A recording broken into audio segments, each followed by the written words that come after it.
Alright, here's the third unknown ceiling fan. And this fan is fast just like that one.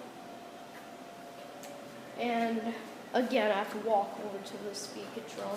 The only time I could just reach it was when I did this one. That's why I don't like it just being it's like fan is stuck in that corner. There we go. At least you guys can see it good if I'm over here. This place is just kind of like a cafe. It's got TVs, bathrooms.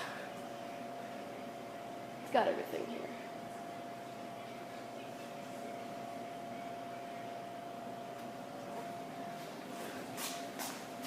Again, they're hooked up to the speed control if you haven't seen my other videos.